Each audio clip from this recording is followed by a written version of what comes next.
Hello, everybody. Welcome to Wrestleview Post Raw number 120. I am Mike Tedesco, the editor-in-chief of Wrestleview.com. And I'm Victoria Tedesco.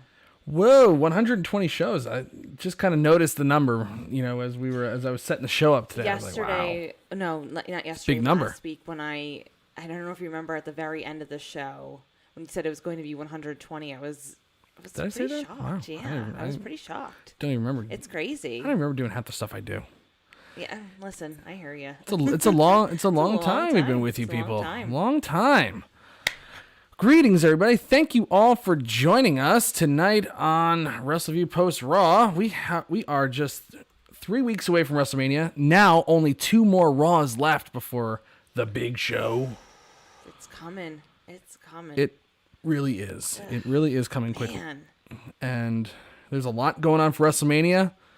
Obviously, this card has undergone some big changes. Some things that were set in stone that maybe should have been changed or maybe shouldn't have even happened at all are still happening, like Randy Orton versus the Fiend. Oh, good gracious. Some things are being added to, like we're going to have Roman Reigns and Edge with the addition of Daniel Bryan. That's fantastic. That's making its rounds. It just has to be announced. I believe they're most likely going to announce it on Friday. Which makes sense. Maybe they'll try to stretch it out a week and try to get like Daniel Bryan to one more time, one more opportunity next Friday on SmackDown. You do this and you're in like that.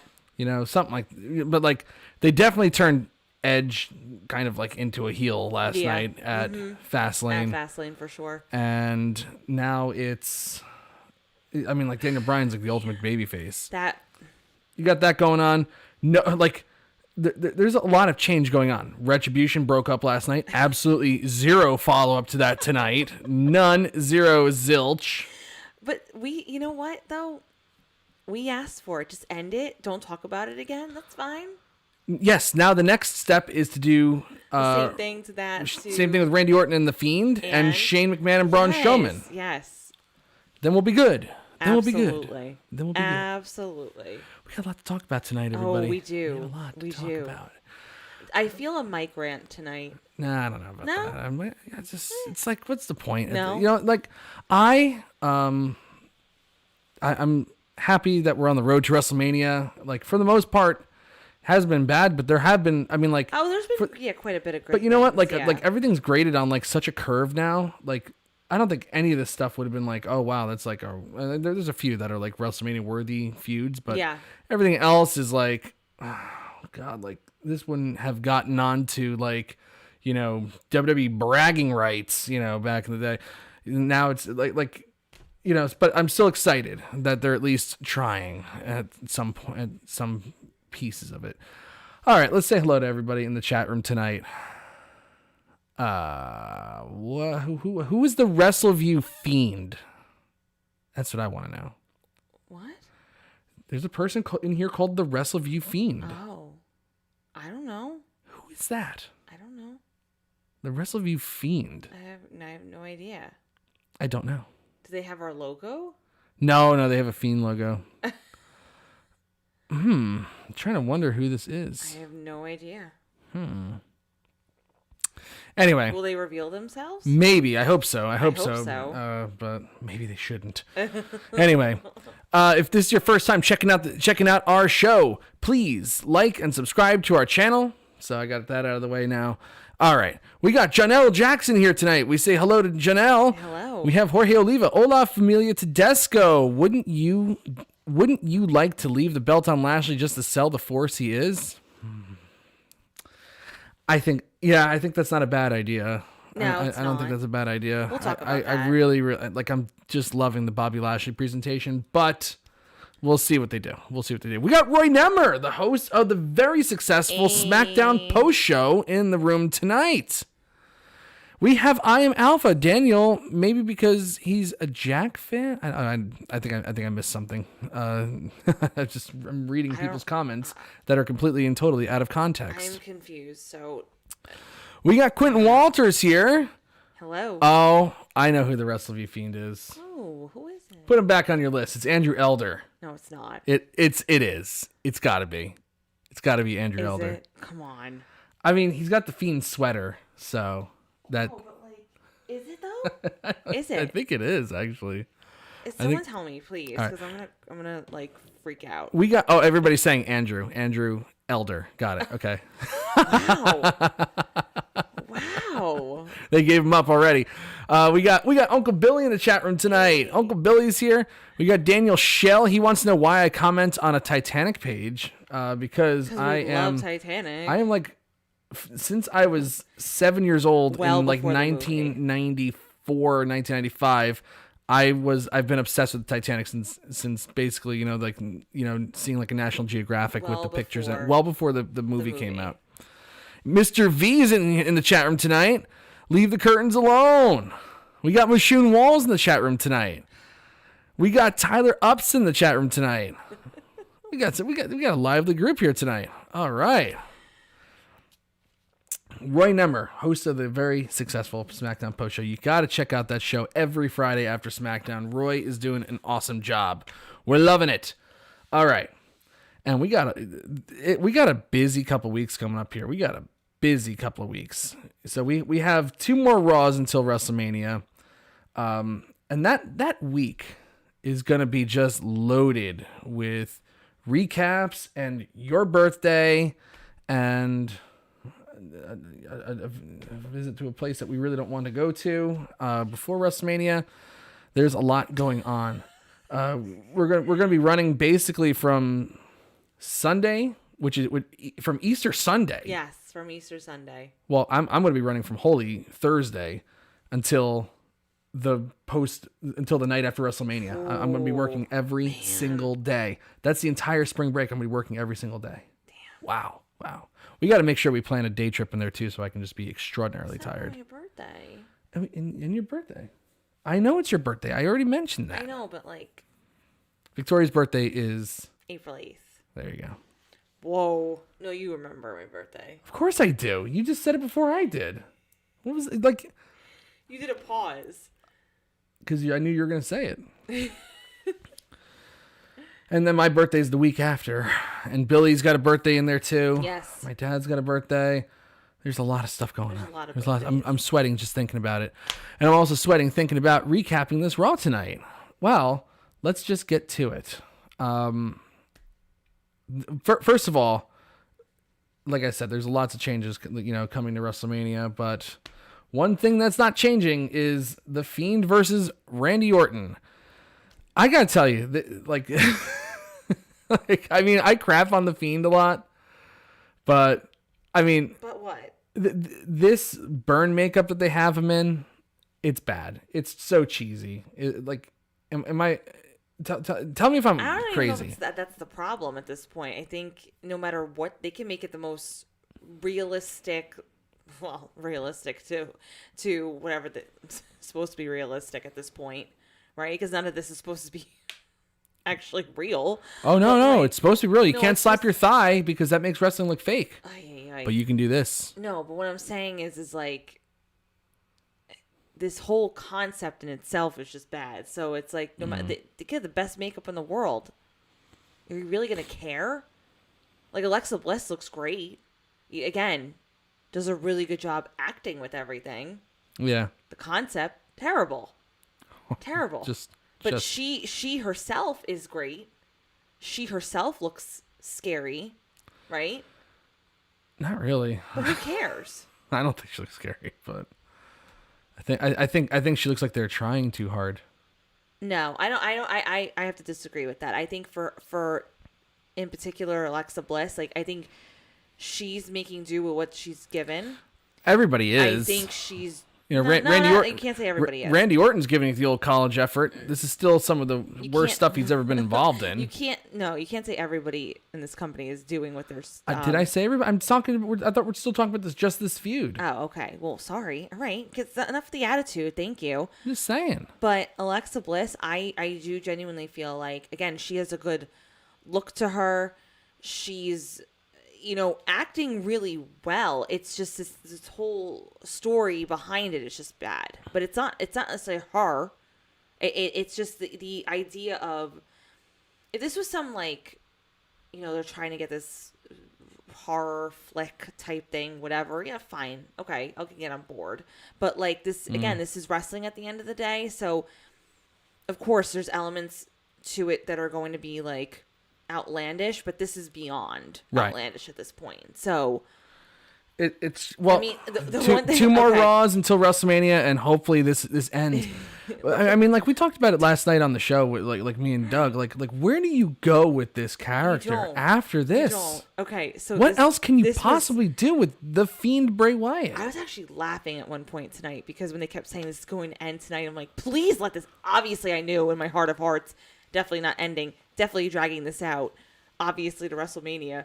But I was like praying. I'm like, no, don't tease us. Don't even insinuate or imply that even for like a hot second that this could end tonight. Because we all know it's not going to end. Yeah. And like, well, I mean, when Randy Orton said the classic line that was not censored, by the way, he goes, "After tonight, the bullshit will come to an end." Ooh. I immediately tweeted, "Do not make promises you can't keep, Randy. Don't keep promises you can't keep." I don't think we have not yet begun to bullshit on this feud. I do believe now, like I revised my statement from last night. I do believe that they are going to do, I do believe they are going to do a cinematic match here with the Fiend and Randy Orton. How will they do that though? Just show it on the screen, or maybe there's like something where they're backstage and then they work their way out, kind of make it like the Hollywood backlot brawl with Goldust and Roddy Piper, or the Boiler Room Brawl with Mankind and Undertaker, where the first half hour took place backstage and they worked their way out to the ring. But either way, I can't imagine that they would put this in front of people. I don't care how long you haven't. I don't care how excited you are to come see a wrestling match. I don't care how excited you are to be at WrestleMania. People are going to shit on this. I do not see any other way. I do not see any way around it. I mean, I know we'll get to it a little bit deeper, going into talking about tonight, but Randy Orton, and it's just so funny when he was like, when he turned around and the Fiend was right there, he's like, I was like, oh my God, Randy, please, what are you doing? That was some bad acting. That was bad acting. That was bad acting. Like, come on. And you didn't really didn't know he was behind you. Like, where'd you think he was going to be? The ring posts explode. Like, what do you think's going on, man? You really didn't think he was going to be directly behind you? Because that's what he's been doing all the time, is coming up behind you, not in front of you. Why would he show up in front of you? Just saying. And again, this whole concept of like pouring gasoline on this individual and literally no one saying like, this is okay, this is wrong. Like, well, he's a thing. He's not human. He's not human. It's not Bray Wyatt either. The Fiend is separate from Bray Wyatt. Separate from Bray Wyatt. No, you're right. Bray Wyatt doesn't exist anymore. He's gone, it's just the Fiend now. It's like, oh God, it makes my head spin. It really does. I know. We got Bobby Strauss in here tonight. Evening, Tedesco fam. Heavy heart today due to the loss of my former wrestling promoter boss, Ed Farhat Jr., son of the 2007 WWE Hall of Famer, The Sheik. Wow, The Sheik's son died. Oh, that's sad to hear. I'm sorry about your loss, Bobby. That stinks. This day is not. Sweet Louis Veraldi's in the chat room tonight. Hello, guys. We got Bob Holly, Hardcore Holly, in the chat room tonight. You don't take live callers? No, unfortunately we don't. But maybe that's an option that we could maybe work in someday. We'll see. But for now, it's just us talking to each other, which it seems to work out pretty good. And we have some. Sometimes. You're kind of annoying. Sometimes. But yeah, like I can't imagine that they're going to put this in front of people. It just, I can't see it. I don't know. I take solace in the fact that this has got to be almost over. What's he gonna be running around like a crispy critter for the rest of his life now? I think he's just gonna slowly, or is he gonna go back into like some potion of rejuvenation and become just the regular Bray Wyatt Fiend again? Or I don't know. But like how do you end this? I don't. How do you end it? Like end what? It like what Raw is Underground? End it like Retribution. Just end it. Yeah, just let it go away. Like just let it dissipate like a stale fart.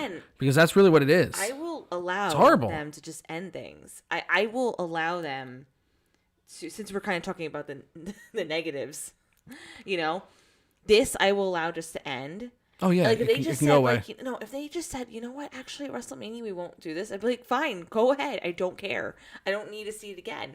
And another thing that we could end is Shane McMahon and Strowman. Oh man. Well, I guess since we're talking about just stuff that's like not good right now, I guess we can talk about that too. Although, I mean, this feud's been horrible. I mean, horrible. I have one positive about this thing tonight. Me too. Turfa Quembe, hello. We got Turfa Quembe in here. How do you like your Fiend? Extra crispy. Yeah. You got to use the Fiend like Balor's demon character. I think we're way beyond that. We're way beyond that, and they actually dropped Balor's demon character completely. Like that's just done. You know why? Because they went too far with the demon character. It was that in itself was problematic. It's like when you're at WrestleMania 35, and Finn Balor is power bombing Bobby Lashley because he's the demon. It just looks absurd. It just looks. And why stupid. wouldn't you have any other character but that? And then when he didn't. When he wasn't the demon against Brock Lesnar in a title match, it just didn't make sense at all. I'm all for like alter egos. Yeah, like alter egos, but as long as they make sense, it's like like we're supposed to be like in more like a more realistic era, or at least that's what they used to say. Now we're just in a free for all fuck you era. But like initially when the Fiend came out at SummerSlam, it was like okay, like Bray Wyatt has tapped into his his inner demon, and he was going to use that anger that he has, that confusion, that, extra something that he didn't realize that he had to make himself more successful, but he would still be like, Bray Wyatt at the end of the day. And then somebody just got crazy. It was like, oh, we got to do more with this. And, then you have cartoon sledgehammers and red lights and selling and taking 11 stomps at Hell in a Cell, and they just killed him after that. They turned him into a fucking magic show that's impervious to pain. So how can you have a wrestling match with a guy whose character is I don't sell? Well, how do you build drama with that? And how do you beat that? And who do you build up that can beat that? Like when Goldberg pinned the Fiend, it was like, I say it again, it was so disappointing because it was just like, really? A spear? That's it? That was it. It's like you almost have to drop this guy on his head off of Raymond James Stadium.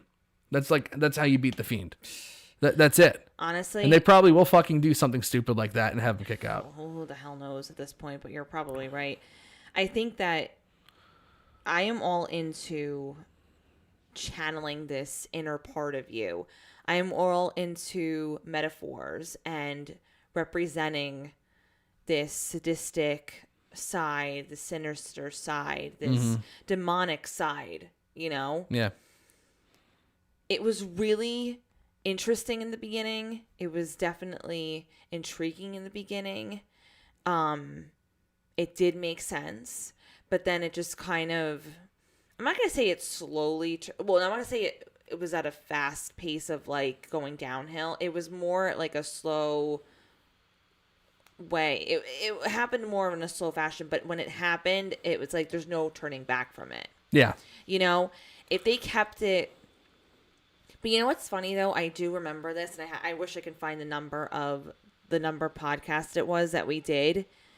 I actually said, and you said too, they'll find some way to ruin this, because again, this was kind of. Oh yeah, I'm sure we said at some point in 2019 when it was really good, when he was doing those vignettes and like right after SummerSlam, it's like, wow, I mean, like that was really, really super successful. It had one of the the potential. And we said that the only thing they can do is kill it now. And they did that in a big way. I mean, this is a spectacular death. This is spectacular. It's just incredible because again, this had the potential to be, I'm not gonna say one of the greatest characters of all time. However, I will say this, one of the more interesting characters in the last few years. Well, he started off that way because Bray Wyatt had a concept and he was desperate. I mean, like Bray Wyatt's career was in jeopardy. Yeah, I mean, let's just be real. You're in a tag team with Matt Hardy.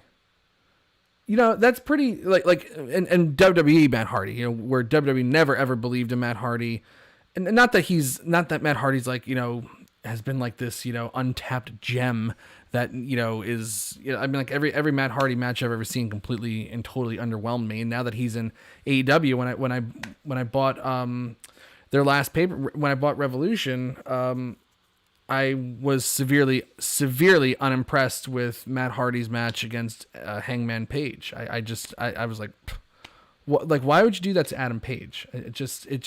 I don't see it with him. Right. But now, but they're pushing him like he's some legend or that he has something to give, which maybe he does. He has some good character work, but when that bell rings, he's just not a singles guy. It's just, he never has been. I've never seen a good Matt Hardy singles match. I mean, maybe one or two. Everybody, every blind squirrel finds a nut, but he's not consistent at all. In WWE, they never believed in him. They gave, the woken Matt Hardy a couple weeks, and then that was it. And then they put him with Bray Wyatt, and it's like, at that point, Matt Hart, like Bray Wyatt should have been doing what Jeff Hardy should be doing tonight after getting pinned clean by The Miz. Like, you need to reevaluate your career. And like Bray Wyatt was dead pretty much. And then he came up with this character, and it was a concept, and they kind of let him do a couple vignettes with it and come up with some ideas for it, make the mask. And I remember reading this story about when Bray Wyatt said that he saw when the makeup artist gave him the mask, he said to the guy, "You just saved my career." Like that, he was so impressed with it in that way. And they took this concept of Bray Wyatt, of Wyndham Rotunda, right? And then they saw, oh my God, we can merchandise this. We can do the puppets. We can do the T-shirts. We can do the masks. We could do a whole bunch of other things. And we're going to make him impervious to pain. We're going to put him over so big. It's going to be so great.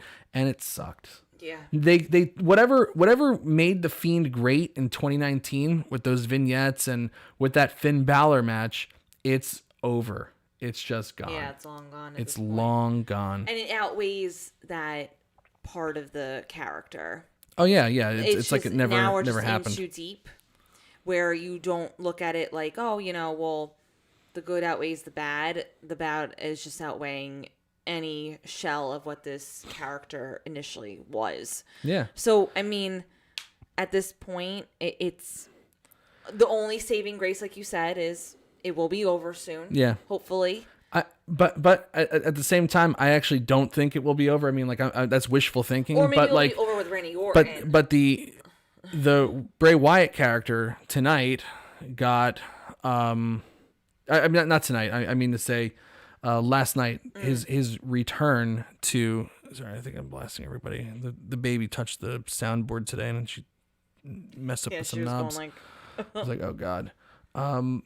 His return at Fastlane did almost 1 million views on YouTube. It's like, and they see those numbers like, oh, that means it's working. It's like, no, probably somebody just said, I'm going to watch this just to see like how shit WWE is now. Yeah, that's true. But they think that means people like that translates into popularity. It really doesn't. Are they thinking in terms of bad press is good press, like anything to get Of course. This is a company that when the Iraq War was going on, they had Sergeant Slaughter turn heel and become an Iraqi sympathizer while American troops were dying in Kuwait. So, like this is, Eddie Guerrero died and they did a whole storyline about, Randy Orton telling Rey Mysterio, Eddie Guerrero's real life best friend, who's actually grieving a real life death, that Eddie Guerrero is in hell. They brought in Eddie Guerrero's widow to, try to help Chris Benoit cut off Chavo Guerrero from trying to do something with Eddie's estate. It's like he was barely dead a year and they're bringing in the widow and talking about Eddie's estate. Like they don't, there's nothing. Sometimes there's no tact. There's no stone unturned in the WWE tactless train. Anyway, so we're going to be talking about Shane and Braun Strowman now. So, how did we start? How did we go from there and then start talking about the fucking Fiend again? Like, how does that happen? Anyway, so this Braun Strowman Shane McMahon thing is like, really, it's a fight to the death to see like what's the worst feud you can possibly make. There was one win for tonight. One.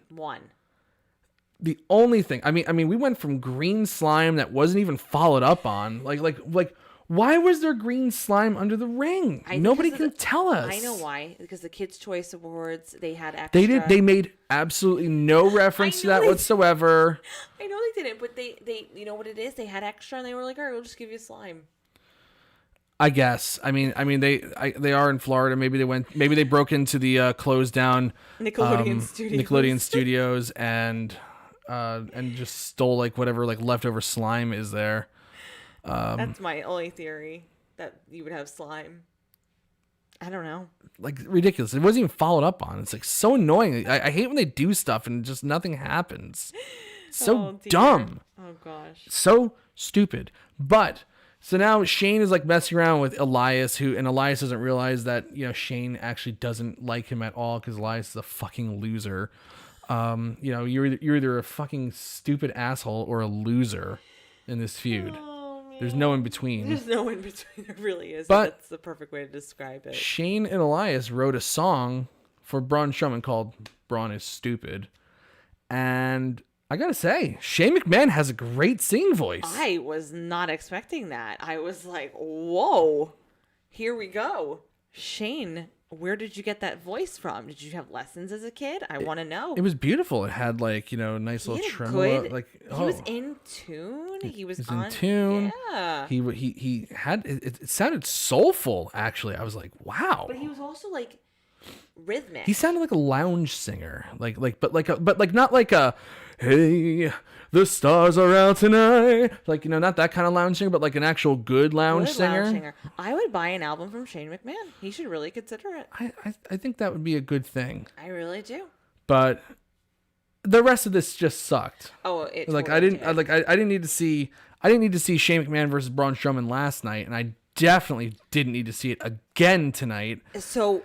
And I don't need all these stupid jokes and this and that. There had to be a better way to slam Shane McMahon off the roof of Raymond James Stadium without going with making up a better story than this. There had to be better ideas, right? I hope so.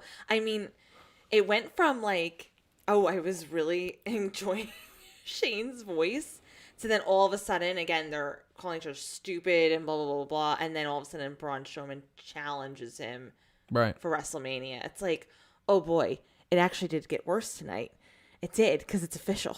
Not that we didn't know this was going to happen, but it's official. And it's like okay. He accepted. I'm going to cry. Well, it's like okay. Go in fetal position here. I know. Well, it's like okay. So we're gonna get the big Shane bump, which is gonna be cool, and it's gonna make everybody go, oh, "Wow, that was so cool." But Shane matches at WrestleMania notoriously go a little too long. You know, the match against Undertaker in 2016, way too long, brutal, horrible, all to build up to the bump. You know, off the Hell in a Cell, which was impressive, but by the time you got there, it's like, just end this fucking match. 2017, he has a good match against AJ Styles because really AJ Styles just he won't settle for anything less. Yeah.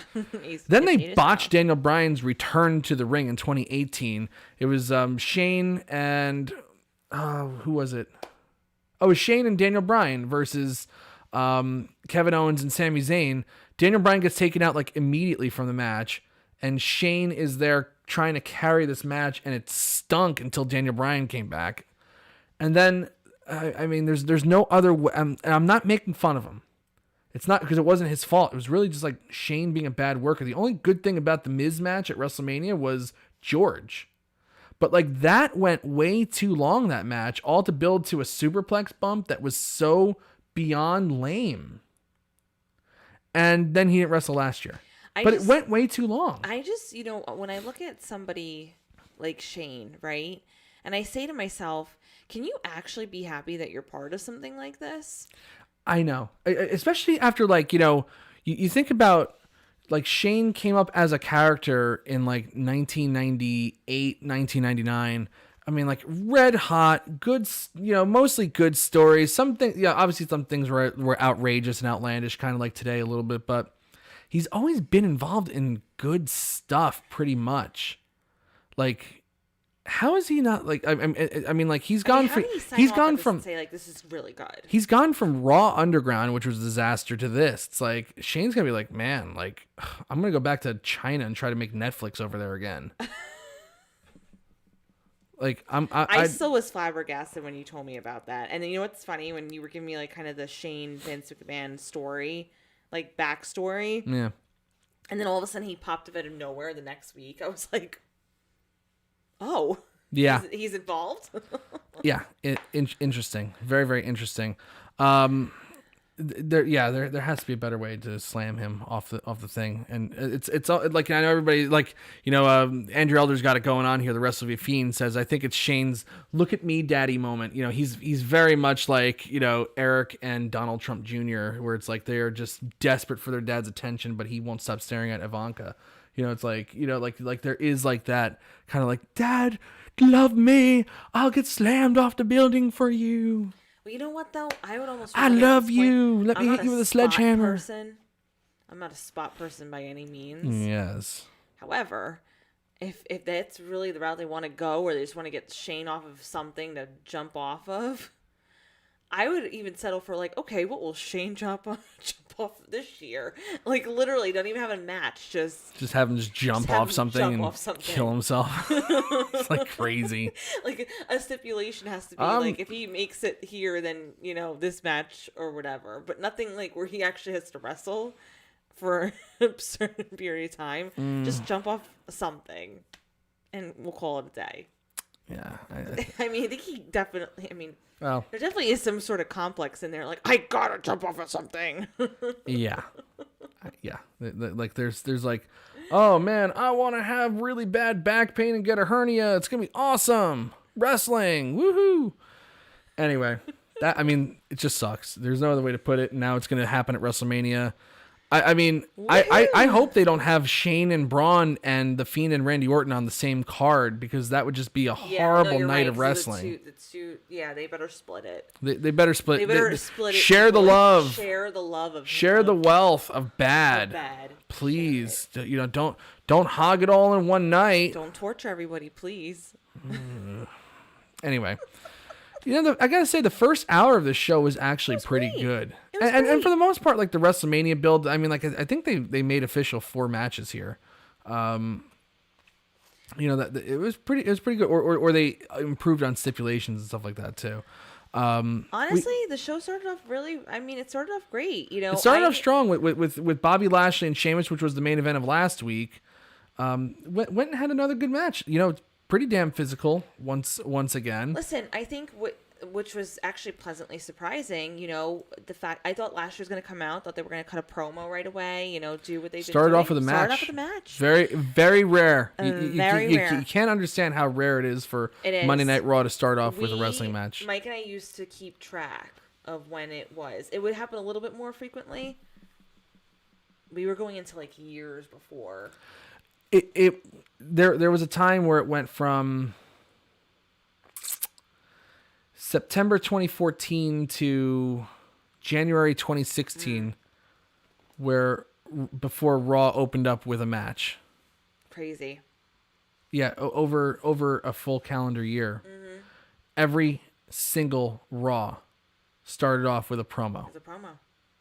Like that's insane. That's insane. This was so nice tonight. It really was. And again, I think this, particularly for Bobby Lashley, this is really good. Because again, obviously his mic skills aren't the best. But he's got MVP. He looked amazing. I love his entrance too. You know what's great? I love when I'm in the position of like, do I want Drew to be champion, or do I want Bobby Lashley to be champion? Because remember, who asked the question before about Bobby Lashley if wanting to retain? Oh, that would be Jorge. Yeah. Honestly, I love when I'm in a dilemma of like, who would I want to remain champion? Because either way, I feel like I would be happy. I feel like if Bobby Lashley retained at WrestleMania, I'd be like, awesome, right? Yes. I feel like if Drew McIntyre became champion, I'd be like, fantastic. Yeah. Can't go wrong. You can't go wrong. And Lashley is looking like a beast. Just so strong. So in his element. You know, like this is the moment. You know, like that 16-year wait. Like this is it. Like this is. You got this. Well, it's like we're all wait. It wasn't like we were waiting for Bobby Lashley to click, because the guy obviously has extreme talent and extreme athleticism. Yeah. We were waiting for WWE Creative to click. Yeah, exactly. And figure it out with this guy. And it's so well deserved, though. It took years for that to happen. We got Turfa Quembe in the chat room. Hello, Turfa. We have I saw somebody else in here. We have Brian here.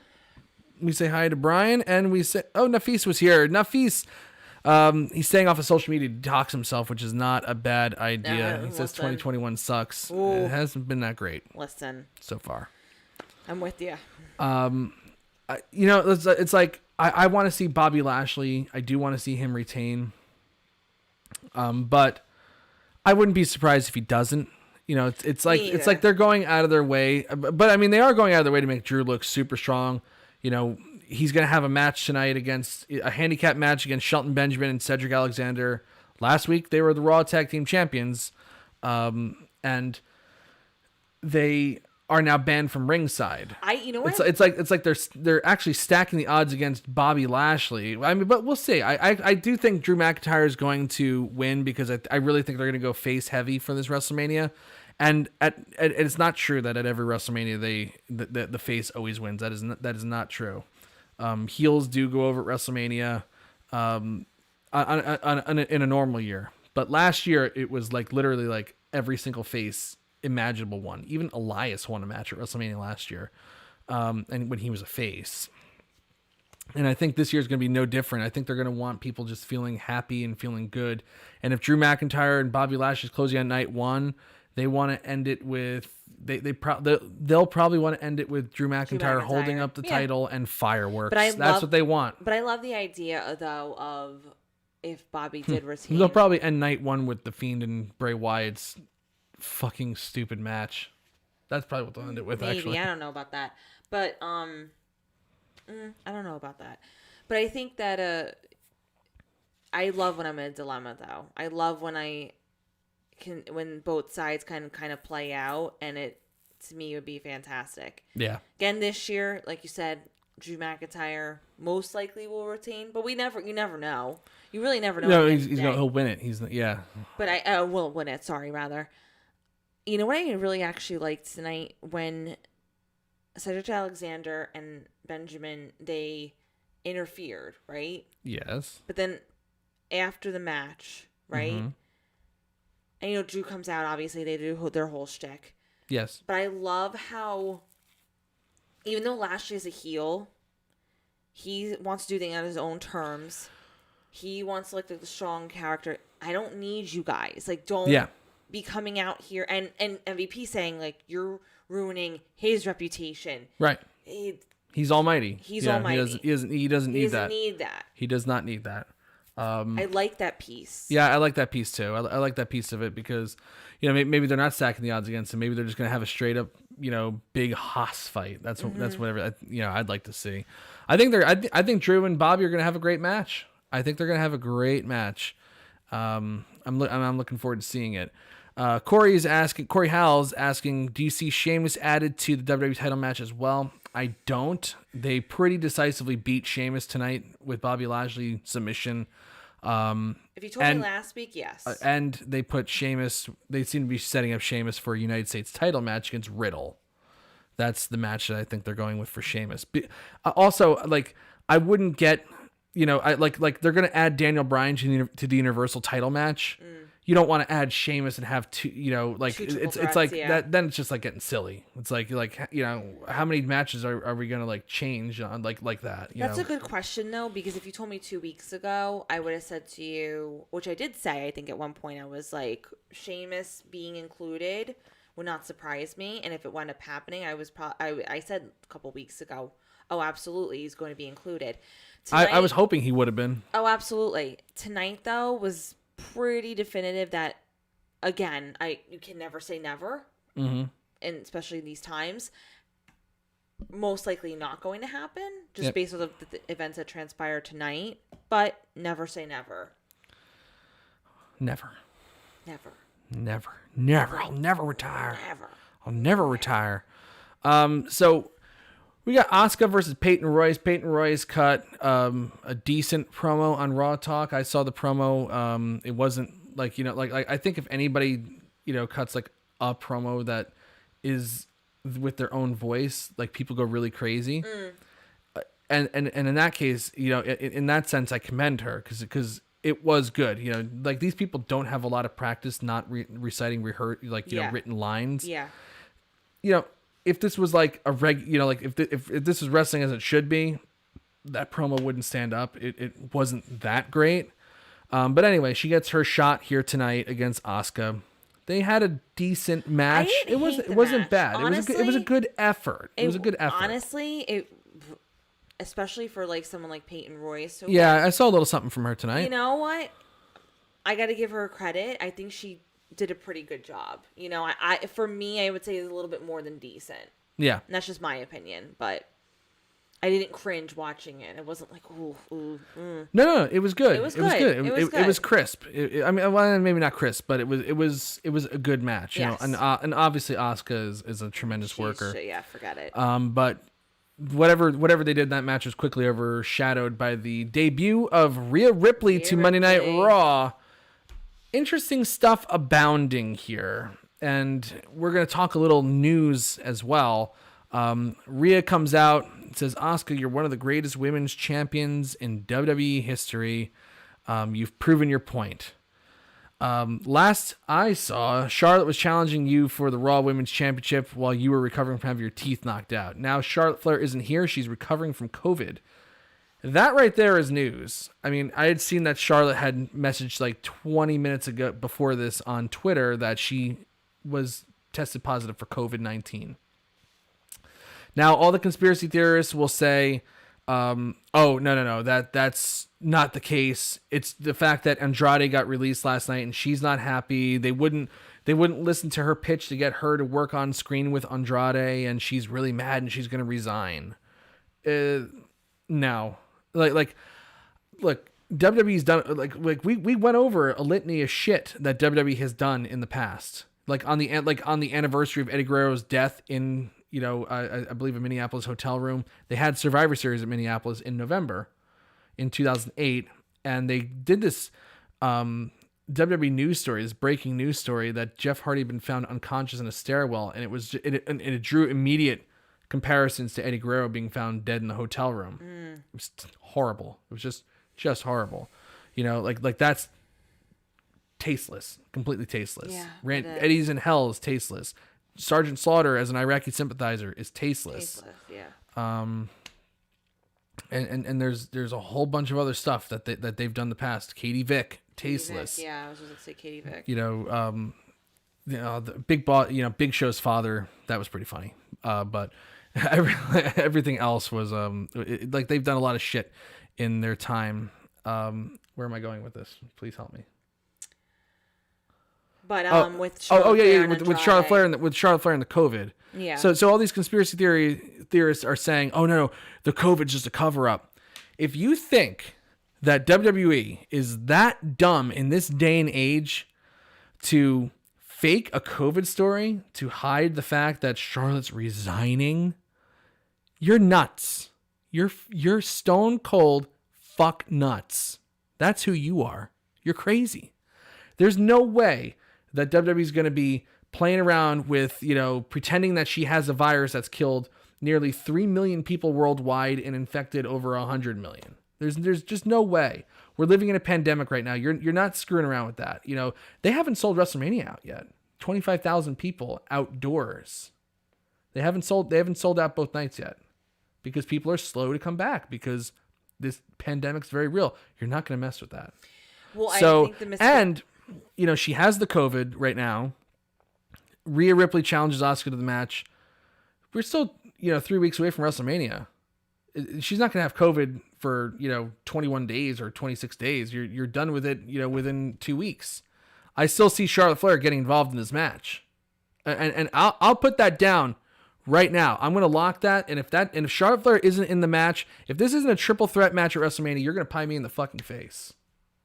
great. She probably won't be in now. Just because you said that. Listen, I think that, again, a misconception of, oh, well, COVID's going away because of the vaccine. No. Again, people are protecting themselves from the virus so it doesn't, put you in the hospital, right? People are still getting COVID, though. I don't believe she's vaccinated yet. Though I think she obviously has COVID. But to add to your point, again, conspiracy theories aside, yeah, she probably is upset, no doubt about it. We're not gonna sit here and say that that she's not upset about her fiance, right? Wait, they're engaged, right? Mm-hmm. Yeah, they're engaged. Okay. Of course, she's probably upset. Of course, she wants better for him. Of course, she would love to have been the company. Of course, she would love for them to listen to her, right? Mm-hmm. But at the end of the day, you're not gonna fake a COVID case. You would say she was injured or like something else to hide it. Your normal WWE baloney that you could say like to cover up something, or she's doing whatever, right? Mm-hmm. Who knows? He's released right now. Maybe she's still talking to him. She could still be upset. She could still do her thing, whatever. You're not lying about something like this. Still, it's a big story, again, coming out. The fact that they mentioned it again tonight. Because remember Drew McIntyre, when he had it, it was this big thing. Obviously, Charlotte Flair having it now is a big thing. Like you said, she'll recover in time for WrestleMania. You know what I mean? But maybe the plans do change a little bit, though, because, again, when you do have it, you kind of are also a little bit more tired. Maybe you don't want to, like, work nearly as you normally would. But I just think that she's not going to miss a paycheck either. Not this close. Well, yeah. I mean, she is filming the movie, the Walking Tall. So that's she's also doing that as well. But also, I mean, like, I think she knows, like, I can leave WWE, and then that WWE train isn't behind me anymore, and she's not going to be pushed to the level that she is. I mean, she's a great performer. There's no question about it. Oh, no doubt. But she thrives in this WWE environment because that's all she knows. Like, I do not think that Charlotte Flair, I don't think that Ashley Flair could survive outside of WWE. Legacy.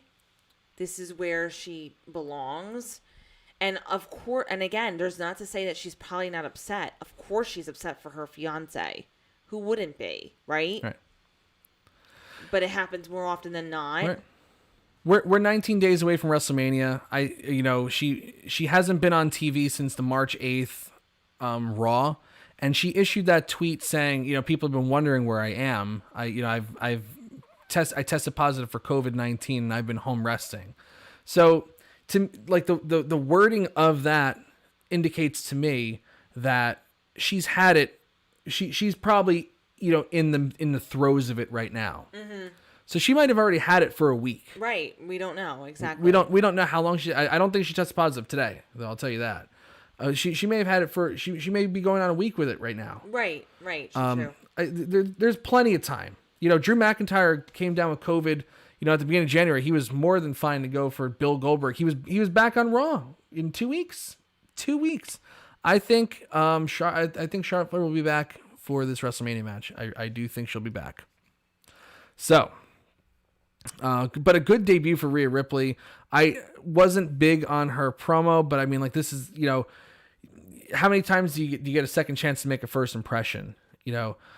Like, I thought she did really well last year, and they didn't do anything with it, and she never got her win over Charlotte. So that's another reason why you would want to bring Charlotte back. Maybe Charlotte will fake still having COVID, so she doesn't have to put anybody over.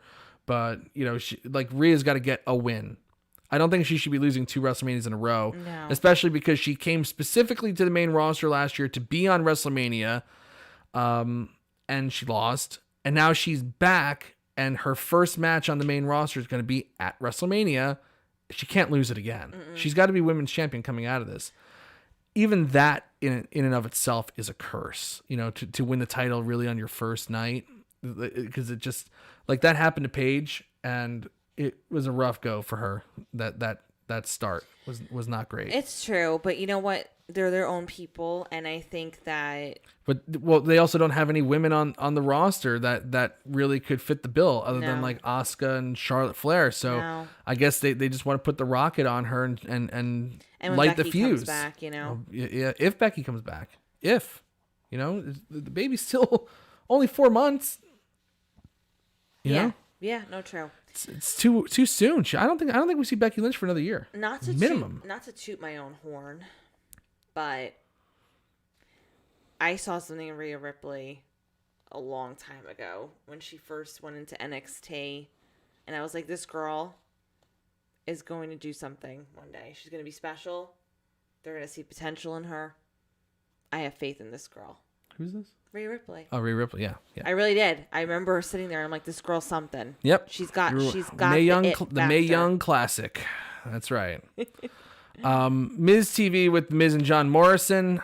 Miz challenges I actually thought this was not bad. I didn't. Okay, the music video, not great. But the stuff with Miz, he cut a serious promo on Bad Bunny. He went all the way with it. There was real passion and conviction there. I was impressed. It's a tough sell to try to. I thought they were gonna do a tag match with Bad Bunny and Damian Priest versus Miz and Morrison. Interesting to note, Damian Priest not around, and again, like Charlotte Flair is not there. There was the NXT COVID outbreak last week. Damian Priest maybe was working at the Performance Center, but he wasn't on the show tonight, and there was no reason for him not to be on the show tonight when Bad Bunny was on the show tonight. But it doesn't look like we're gonna get the tag match now. Like they're really going with Miz and Bad Bunny. It'd probably be like a 2-second match. I don't think so. I think they're gonna pull out the smoke and mirrors and try to make this like a spectacle. And I'm actually I gotta say, so? in that sense, I'm kind of excited to see this because, their storylines aren't good, but there's enough smart wrestling guys in this company still that know a Michael Hayes, Triple H, a Shawn Michaels can get involved, that know enough how to do the smoke and mirrors to pull out a competent wrestling match. So I'm just kind of curious to see what are the smoke and mirrors are going to do in this match to get Bad Bunny through this with The Miz. I'm curious. I have to say that part of it excites me. And if anybody could do it, it's The Miz. Honestly. Yeah, he could. Yes, I believe that. I don't see anybody else getting that out of Bad Bunny. Honestly. No, definitely not. Daniel's asking if that's the first time a performer actually mentioned COVID. Well, only Drew McIntyre. Charlotte Flair is the second person that they've announced on TV. Now, we've known people that have had COVID. They've announced it. Like, Kayla Braxton said she had it. I know Charlie Caruso had it. A couple other people said that they got it. But Drew McIntyre was the first one they actually acknowledged on television had COVID. The Mysterios, they had COVID in December. Nobody knew. They just disappeared. Basically everybody in the company at some point has had COVID at this point. I mean, remember even honestly, they never actually fully reported it. I think Miz definitely had it that time. Miz had it. I believe that. I believe Miz had it. I mean, he wasn't on WrestleMania. No. He was on WrestleMania. Actually, Miz was the reason why I think Roman Reigns went away for a little while. Yeah. Because they're like, Jesus, the Miz came in, he's fucking sick. Right. It's crazy. So, it is. That is an interesting little tidbit there. So, Miz challenges him to a WrestleMania match. Miz has a match against Jeff Hardy. I wish that they had done this match with Jeff Hardy a couple times leading, while he was the Money in the Bank holder, because Miz was booked like such a fucking nobody joke. It's like, oh, he has the briefcase, so eventually we're gonna have to take him seriously. That didn't happen. But he got a clean win over Jeff Hardy after being booked like a fucking schmuck for the past couple months. He got a clean win. He sent John Morrison to the back and pinned Jeff Hardy like he was jobber Jeff Hardy. Why couldn't they book Miz like that? Why couldn't they? Why couldn't they make Miz a schmuck, but then every now and then give him a match like that? Why couldn't they do that at any point in that run with the briefcase? I always say that, my issue with the Miz, not the Miz personally, with the way they handle the Miz sometimes is, again, I don't like this whole, like, oh, he's a joke type thing. I really don't, because he's obviously more than proven himself at the way he can put on a solid match and, you know, get a clean win here and there. You know what I mean? He doesn't have to be typecast into this one dimension. Well, it's like he can only lose or he can only get a fluke win. Yeah, he's either cowardly winning or, you know, running away. Or but when he beat Jeff Hardy clean, it's like, you know, it's like it's been so long since the Miz has been treated like anything other than a complete and utter fucking joke. Well, like, that I watched him win the match. I was like, ugh, just. Like Jeff Hardy, you got to go have a long look in the mirror and see it, you know, like, and start thinking about your exit strategy here, because if you're the job guy to the Miz, gotta reconsider. After the match, Bad Bunny, you're on the list. Good, all right, excellent. I was waiting for that. After the match, Bad Bunny sneaks up behind the Miz and crushes him with a guitar to the back, and then he goes up the ramp and he gets a microphone. He holds the microphone up, and it looks like he's gonna like have like projectile vomit. He's like so nervous. Bad Bunny was like so like he wasn't nervous at the Grammys. He wasn't nervous on SNL. It's an element. But he loves wrestling so much that he was terrified to cut this promo. Right. Like I'm really like that's it what I'm moved saying. me. Okay, when you're a performer, right? He's obviously, again, of course, in this element at the Grammys and SNL, he's. What is he, rap? Is he a rapper? I don't know his music. I don't know, you're supposed to be the one who's up with the icon. I don't know anything about. I didn't know anything about Bad Bunny until he came to the company. What do you think? I know anything about Bad Bunny? I know he's a singer. He's a performer in the music industry. This is totally new. You can't just go into, and I think he's one of those he's a big wrestling fan. He's been watching wrestling for a long time. Doesn't mean you're going to be a good performer. I know that. I'm trying to say what's going on here. He's seen people cut promos for his whole life, and he's like, oh my god, now it's my turn to make the WrestleMania match. I better, you know, like you could tell he was like nervous. He took like a really weird like heavy breath, and then he like it seemed like he forgot his lines, and he's just like, oh yeah. You know what? I accept your challenge, bitch. I'll see you at WrestleMania. And that was that. You're so nasty. Bad Bunny and The Miz. Wow. This little promo here with AJ Styles and Omos, I really liked it. I really liked it. It was just like so absurd. Like Styles was kind of bragging about how they're going to beat the New Day, even though like this New Day feud has been so shoehorned. Like it's so strange that like, you know, what AJ Styles and Omos were backstage and came out immediately after the New Day won the tag team titles. Were they expecting them to win the titles and like, you know, and just like saying like, well, if they win, we're going to go challenge them for WrestleMania. Like, were they going to challenge the Hurt Business as well if the Hurt Business won? Like that, it was like it just worked out so perfectly. It's amazing when stuff like that happens. But you know, AJ was putting over Omos's power and his athleticism. Kingston and Xavier Woods were, well, especially Kofi Kingston. He was on fire tonight with his British accent. Like, I do not see a team here. You know, I see a wee little man who's trying to overcompensate. I thought it was pretty damn funny. And then AJ Styles being like, you know, Mr. Dad jokes is like, you know, I'm going to beat you up because AJ rocks. He starts doing like these hip thrusts. But the best part of the whole entire thing was like, you know, you're not a team. You don't even know what his favorite color is. AJ Styles goes, his favorite color is red. And Omos is like, actually, it's mauve. I was like, yes, mauve. And then he goes, well, what's his favorite ice cream? AJ Styles goes, his favorite ice cream is vanilla bean. And Omos is like, I like peanut butter caramel. What's your favorite superstar? Oh, his favorite superstar is me, AJ Styles. Actually, it's Andre the Giant. He got like everything wrong. It was actually funny. It was actually funny. And that leads us to AJ Styles and Kofi Kingston. This wasn't that funny.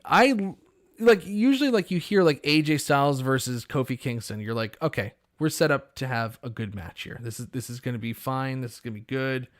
It's going to, you know, they're going to go through a commercial break and it's going to be, you know, a really solid match.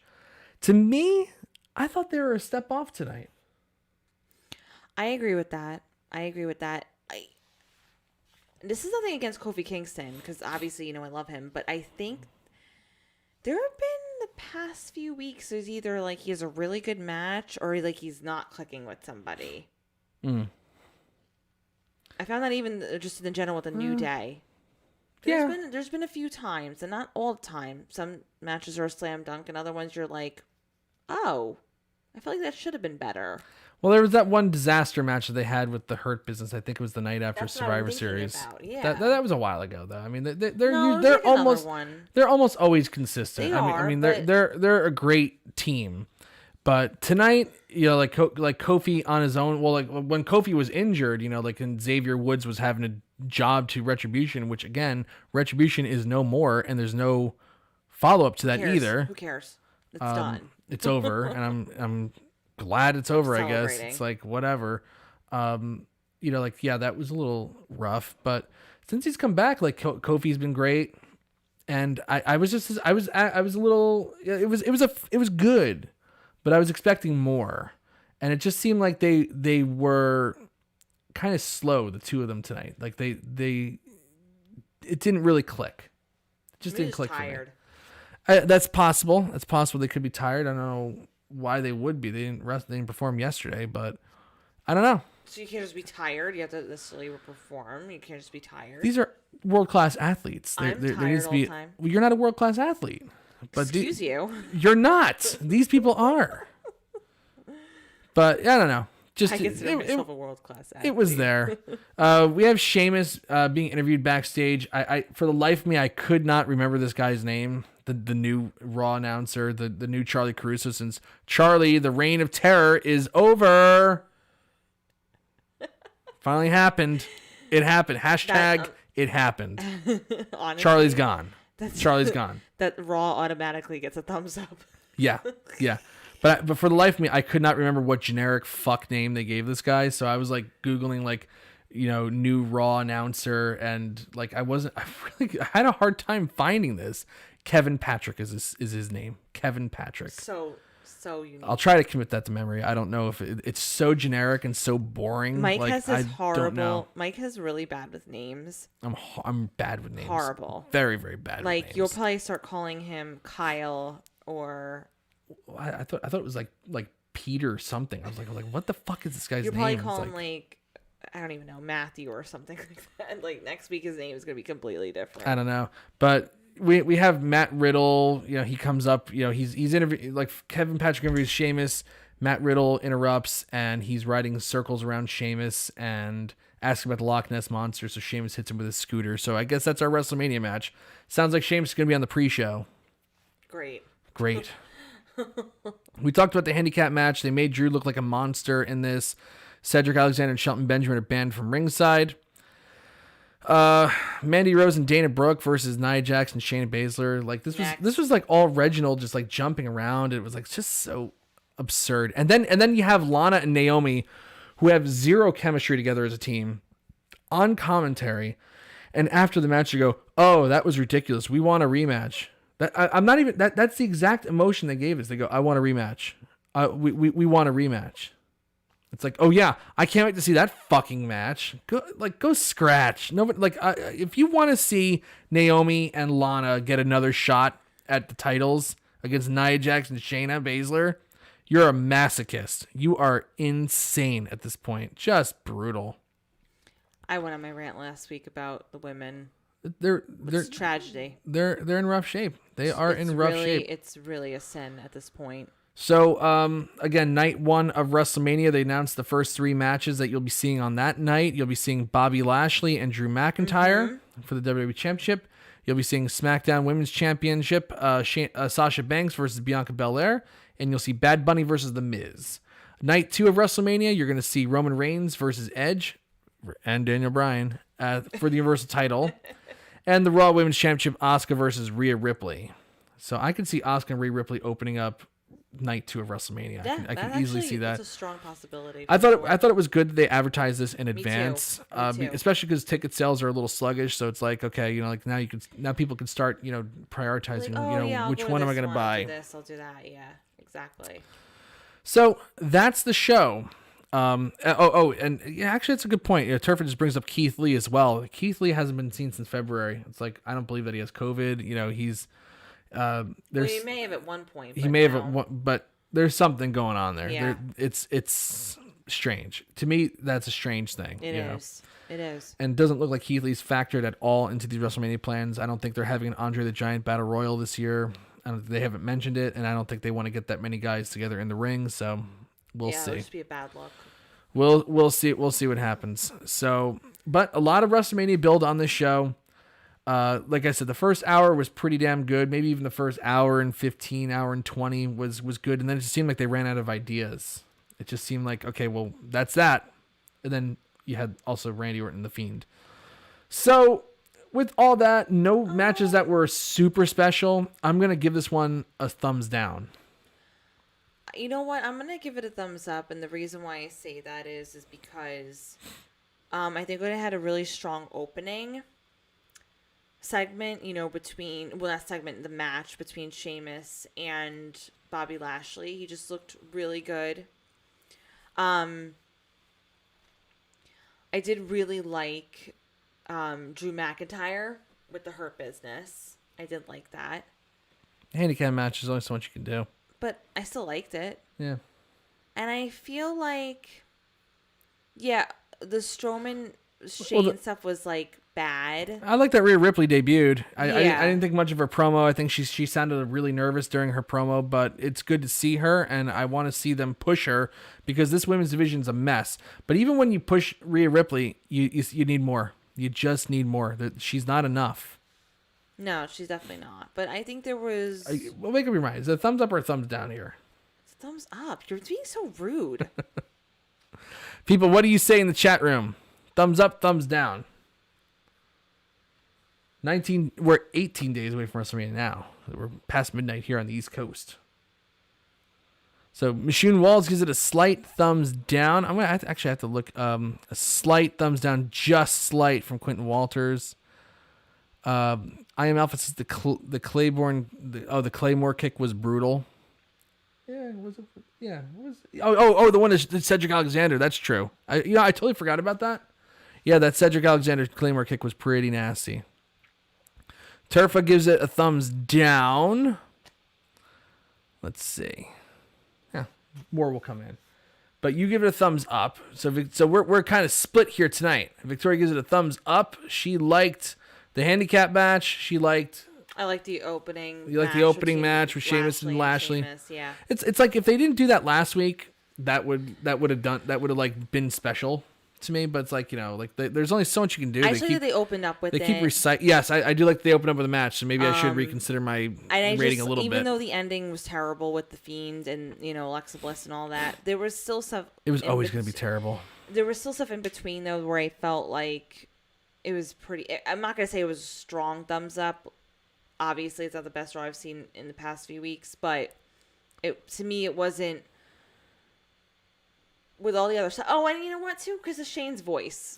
Voice. Okay, there you go. Okay. So, online, we have 58% thumbs up from our readers on Twitter. So, that's 58% giving that a thumbs Pretty up. Split, which is honestly...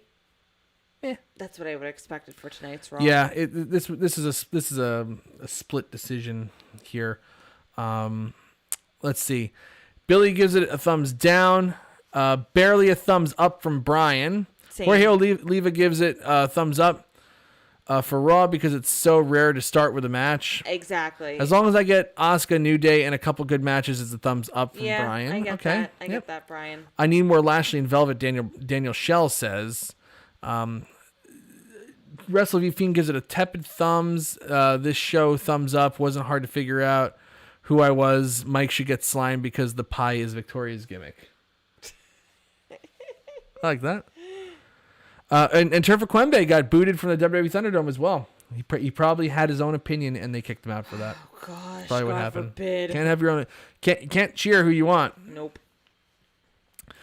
Both the Raw review and post show won 10,000 thumbs up. No split decision from Quentin Walters. Thank you, like Quentin. that. Thank you, Quentin. All right, everybody. We're going to start to wrap this thing up here. A little over an hour tonight. That's not bad. we got Mr. Roy Nemmer with the SmackDown post show coming back this Friday. So make sure you check him out. I'm sure there's going to be some big news and more WrestleMania build coming out of SmackDown. So make sure you check that out. And then we have Wrestleview Weekly on Sundays. And then we'll be back for Wrestleview post Raw number 121. And then after that, it's the final Raw before WrestleMania. Wow. All right, everybody. I am Mike Tedesco, the editor-in-chief of Wrestleview.com. And I'm Victoria Tedesco. Take care, everybody. Have a great night. Stay safe. We'll see you next week.